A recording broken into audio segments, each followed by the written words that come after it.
In the sprawling galaxy of the 25th century, where human colonies dotted distant stars and alien civilizations intertwined with our own, the colony of Zephyr III stood on the edge of human space.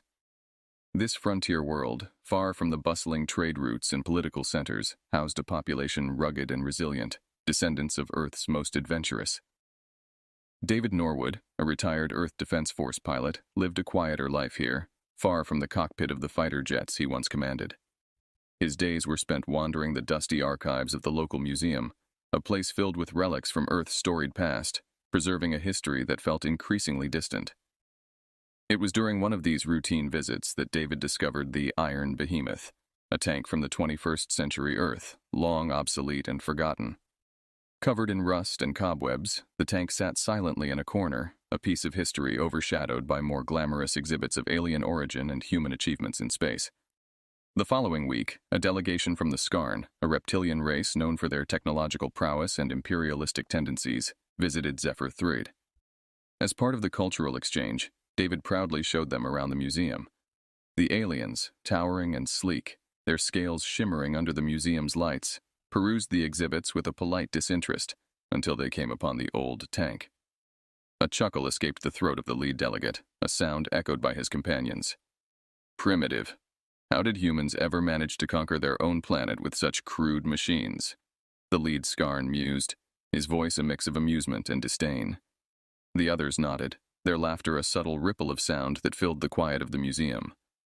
David felt a sting of pride, his cheeks warming under their gaze. The Iron Behemoth, despite its age and obsolescence, was a link to Earth's tumultuous past, a symbol of human ingenuity and determination. It was more than just metal. It was a memory of a time when humanity's reach didn't extend beyond the blue skies of their homeworld. Driven by a renewed sense of purpose, David approached the museum curator, an old friend and fellow Earth native, with a proposal. "Let's show them what this old beast can do," he said, his eyes gleaming with a mixture of defiance and excitement. "Help me fix it up. Let's not just make it a display, but let it roar once more." The curator, initially skeptical, saw the determination in David's eyes and agreed. Together, they began the painstaking process of restoring the Iron Behemoth. They cleaned the tank, lubricated its gears, and slowly pieced together the old internal combustion engine, a technology nearly forgotten in an age of hyperdrives and antimatter reactors. As they worked, David felt a connection to his roots, to the Earth he had left behind, and to the ancestors who had built and operated such machines under the fire and smoke of battlefields long silent. He did not know then that the Iron Behemoth would soon not just be a symbol of human history, but a pivotal player in the defense of Zephyr III, a world far from Earth but no less home. With the initial cleaning done, the task of truly restoring the Iron Behemoth began. David and the curator, Michael, pored over old manuals and schematics, dusting off archaic technical documents to understand the intricate workings of the tank. They needed more than just elbow grease and nostalgia to get the engine roaring. They required expertise that was rare in an era dominated by advanced technology. Help came unexpectedly in the form of Ilara, an alien engineer from a neighboring system known for her fascination with ancient technologies. She was slender and tall, her skin a vibrant shade of blue, with eyes that sparkled with curiosity. When she heard about the project, her interest was piqued, and she approached David with an offer to help. "I've studied human engineering as a hobby," Ilara explained, her voice filled with an earnest eagerness. "Your mechanical systems are so tactile, so real. There's something profoundly beautiful about technology you can touch and repair with your own hands." David was initially hesitant to bring an alien into this deeply human project, but he recognized the need for her expertise. Ilara proved invaluable, bringing tools and devices that interfaced seamlessly with the ancient machinery. Together, they began the arduous process of retrofitting the tank with alien tech, ensuring it would surpass its original capabilities without sacrificing its historical integrity. The integration was a delicate balancing act. Ilara introduced compact energy cells that could power the tank far more efficiently than its original fuel system. She designed a hybrid propulsion module that augmented the old combustion engine, giving the tank a silent yet powerful boost of speed when needed. As they worked, David learned more about Ilara's background. She came from a world where technology had also once been primitive, and her people had undergone a transformation similar to humanity's, albeit centuries earlier. This shared path fostered a bond between them, a mutual respect that transcended their species' differences. Word of the tank's restoration began to spread through Zephyr III, drawing crowds of curious onlookers and skeptics alike. Some marveled at the sight of the old war machine coming back to life, while others doubted its relevance in a time when planetary shields and orbital defense systems were the norms in warfare. Among the spectators was General Carter, a seasoned veteran of the colony's defense force. He watched with a strategic eye, considering the potential of such a machine in modern combat. "David," he said one evening as the sun set over the colony, casting long shadows across the workshop, "if you get this beast running, it could change how we defend our outposts. It's not just about firepower, it's about making a statement." David nodded, understanding the weight of Carter's words. The tank, a relic of a bygone era, could serve as a reminder of humanity's enduring spirit and adaptability. It wasn't just about reviving history, it was about shaping the future of human resilience. As the weeks passed, the Iron Behemoth's form began to change. Its exterior remained true to its origins, rugged and formidable, but beneath the armor, it was becoming a fusion of past and future, a symbol of humanity's journey through the stars and their unyielding desire to hold on to their heritage while embracing the new cosmos. As the restoration of the Iron Behemoth neared completion, the political climate on Zephyr III and the surrounding systems began to show signs of strain. The Skarn, with their keen interest in the expanding capabilities of human colonies, viewed the technological revival of ancient human weaponry with suspicion and concern. Their once dismissive attitude towards the tank shifted towards a cautious wariness. The Skarn's skepticism wasn't unfounded. Human colonies had been pushing for more autonomy and a greater share in the galactic resource distribution, causing friction with several alien civilizations, the Skarn included. The resurgence of an old war machine, even as a singular project, hinted at a potential shift in military power. David noticed the increased surveillance and the occasional appearance of Skarn drones near the workshop. The atmosphere in the colony grew tense, with debates among the settlers about the wisdom of provoking such a powerful neighbor. Despite these concerns, the community's support for the project remained strong, fueled by a renewed sense of pride and identity. Meanwhile, David and Alara worked tirelessly. The final adjustments to the tank's hybrid engine were delicate and complex, requiring precise calibration to integrate alien energy systems with the old mechanical parts. During long nights in the workshop, the two shared stories of their homeworlds, finding solace in their shared commitment to bridging their cultures through this project. One evening, as they were testing the tank's new navigation systems, an unexpected visitor arrived. It was Ambassador Tuvok, a high-ranking Skarn official known for his hardline stance on human expansion. His sudden interest in the project took David by surprise, but he welcomed the ambassador, keen on demonstrating the peaceful intentions behind their work. "We've heard much about your relic," Tuvok said, his tone cool but curious. "My people see this as a step back to barbaric times. Why awaken such ancient war machines when peace has served us well?" David took a moment to choose his words carefully. "It's not about war," he explained. "It's about remembering where we came from and showing that old tools can have new purposes. We mean no threat to the Skarn or anyone else." Tuvok seemed unconvinced, his eyes lingering on the tank's formidable frame and the sleek new modifications. "I will report your words to my superiors," he said, leaving with a nod that was both respectful and wary. After the ambassador's visit, the project attracted even more attention, both locally and from other human colonies. News feeds started covering the story, hailing the tank as a symbol of human ingenuity and resilience. This media attention, however, also meant that the stakes were higher. Any failure now would not just be a personal disappointment, but a public setback in the delicate balance of interstellar relations. As the day of the tank's first public demonstration approached, David felt the weight of expectation on his shoulders. It was no longer just about making an old engine run. It was about proving that humanity could tread a path of technological revival without reigniting the dark fires of war. This demonstration would either cement the project as a testament to human innovation, or as a folly that risked tipping the delicate peace into chaos. The day of the demonstration dawned clear and bright, with a buzz of excitement vibrating through the colony of Zephyr III.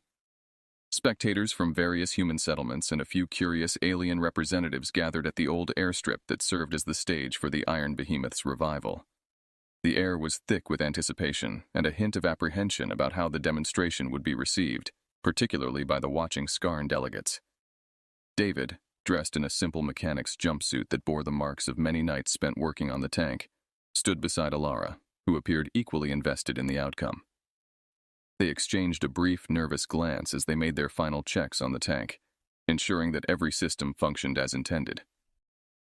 As the crowd settled, General Carter gave a brief introduction, emphasizing the historical significance of the tank and the peaceful intent behind its restoration. He concluded with a nod to David and Alara, signaling the start of the demonstration. With a deep breath, David climbed into the tank, his hands familiar with the controls after countless hours of practice. The engine roared to life, a deep, resonant sound that seemed to echo through the ages. The crowd gasped and then cheered as the behemoth moved, its treads tearing into the dirt of the airstrip as it maneuvered with surprising grace and agility. David guided the tank through a series of demonstrations, showcasing its mobility and the precision of its modernized weapon systems, now only loaded with non-lethal rounds for the purpose of the demonstration. The behemoth fired at targets, striking with impressive accuracy, its hybrid engine silent between volleys, a stark contrast to its booming cannon. The Skarn delegates watched with rapt attention, their expressions unreadable. Tuvok, in particular, kept a keen eye on the integration of alien technology, his previous skepticism mingling with a grudging respect. As the demonstration neared its end, an urgent message reached General Carter's communicator. A Skarn militant faction, dissatisfied with the diplomatic approaches of their government, had launched an unexpected assault on a nearby human outpost. The situation was dire. The outpost was under-equipped to handle an attack of this magnitude. Without hesitation, General Carter turned to David. "We need the behemoth in action, not just for show. Can you take it into a real engagement?" David nodded, feeling the weight of the moment. "We're ready," he affirmed, looking to Alara, who quickly checked the tank's weapon systems and nodded back. With the crowd now silent, aware of the shift from demonstration to mission, David maneuvered the tank off the airstrip and towards the outpost. The cheers turned into a chorus of supportive shouts as the tank plowed forward, ready to defend the colony. As they approached the outpost, the sounds of distant artillery and the sharp reports of small arms fire filled the air. David adjusted his headset, linking up with the outpost's defense commander. "Iron behemoth en route. Hang tight," he reported, his voice calm but firm. The tank's first real test in combat was not merely a demonstration of power, but a pivotal moment in proving that even the relics of the past could stand guard over humanity's future. As they entered the fray, David and Alara were ready to show that the behemoth was not just a museum piece, but a vital defender of human lives and dignity. The landscape near the outpost was chaotic, shrouded in smoke and the debris of battle.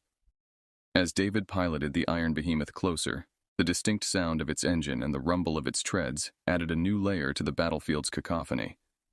The sight of the ancient tank, now a hybrid of old Earth metal and cutting-edge technology, bolstered the morale of the human defenders who cheered as it rolled into position.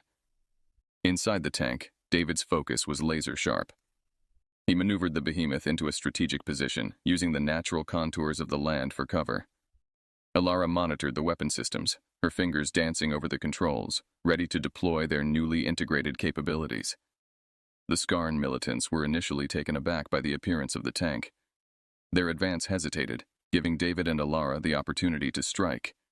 With precision, the behemoth's main cannon fired, its modern energy projectiles hitting Skarn vehicles with devastating accuracy. The impact was immediate. Several enemy vehicles were disabled in quick succession, throwing the attackers' formation into disarray. As the battle continued, the effectiveness of the tank in actual combat became undeniably clear. It not only served as a formidable weapon, but also as a psychological deterrent. The Skarn militants, unprepared for the resilience and firepower of such a supposedly antiquated relic, began to retreat, their morale shattered by the unexpected turn of events.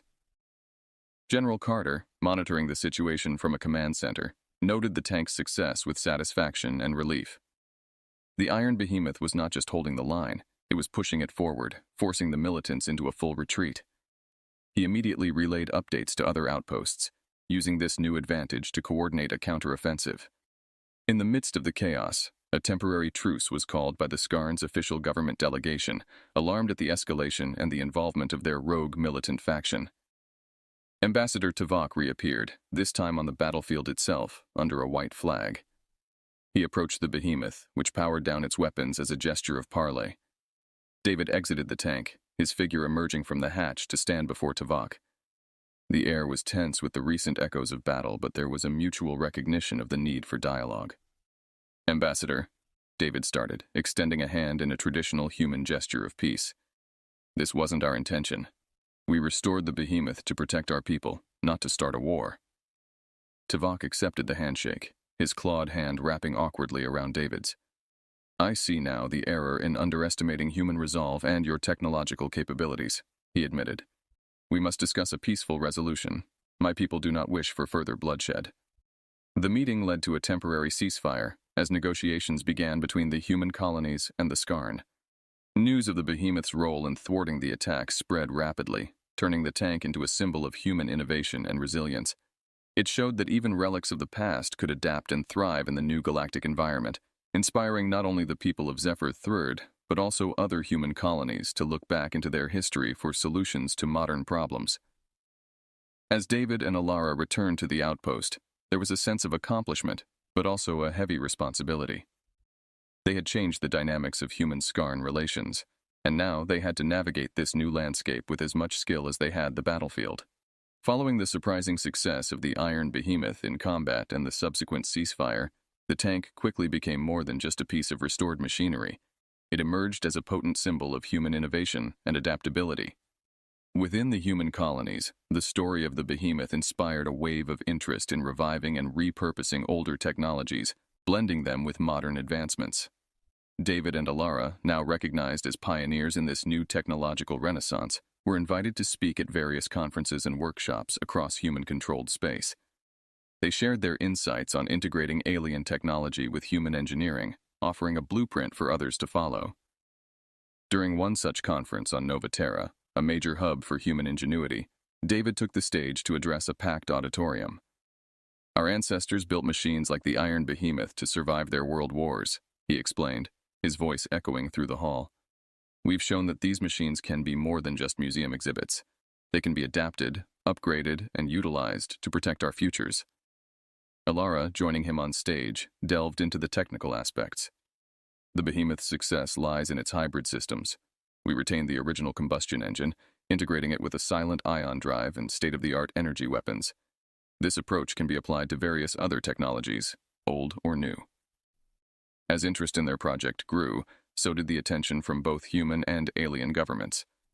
The human military in particular saw the potential for similar conversions as a way to rapidly expand their capabilities without the extensive costs associated with new builds. Meanwhile, the Skarn, led by Ambassador Tuvok, sought to understand this human approach to technology. They initiated a series of diplomatic exchanges, aiming to foster collaboration rather than conflict. Tuvok visited David and Alara at their workshop on Zephyr III, where they discussed potential joint ventures.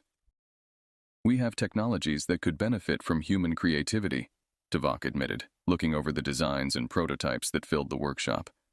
"Perhaps, together, we can create something greater than the sum of our parts." These diplomatic overtures culminated in a landmark agreement, forming a collaborative research initiative that would include human and Skarn scientists and engineers working together. The project was ambitious, aiming to blend Skarn energy efficiency with human mechanical ingenuity. Back on Zephyr III, the behemoth itself underwent further enhancements. Alara introduced a regenerative armor system that could repair minor damage during combat, a feature inspired by Skarn biotechnology. The impact of the Iron Behemoth went beyond the battlefield and diplomatic tables. It sparked a broader cultural movement, with communities across human territories exploring their own historical archives for forgotten technologies that could be revitalized. Schools and universities revised their curricula to include more on the practical applications of historical technology in modern contexts. David often thought about the journey that led them here, from a dusty old tank in a neglected museum corner to a cornerstone of interstellar diplomacy and innovation. It was a testament to the enduring human spirit, a reminder that even the relics of the past could inspire future generations to imagine and achieve a better universe. Months after the ceasefire and the burgeoning collaboration between humans and the Skarn, a rogue Skarn commander, unable to accept the new diplomatic ties, orchestrated a bold assault on Zephyr IV, another human colony. This unforeseen attack threatened to unravel the delicate threads of peace and cooperation that had been carefully woven. Upon receiving news of the attack, General Carter immediately mobilized a response. Remembering the pivotal role the Iron Behemoth had played in defending Zephyr III, he requested David and Alara to lead a squadron of newly built tanks modeled on the Behemoth's design. These tanks, equipped with the latest hybrid technology, represented the first line of a new defense initiative. David, stepping into the role of squadron leader, felt the gravity of the situation. This was no longer just about showcasing the capabilities of a restored relic. It was about defending lives and maintaining the fragile peace that had been established. He briefed his team, a mix of human and alien volunteers, on the battle plan, emphasizing coordination and the strategic use of the terrain. As the squadron approached Zephyr IV, they encountered the rogue Skarn forces entrenched around key infrastructure points. The landscape was marked by the scars of battle, with smoke rising in the distance, and the air filled with the ominous hum of energy weapons. David coordinated the tanks into formation, using tactics that combined traditional maneuvers with the innovative features of their new machines.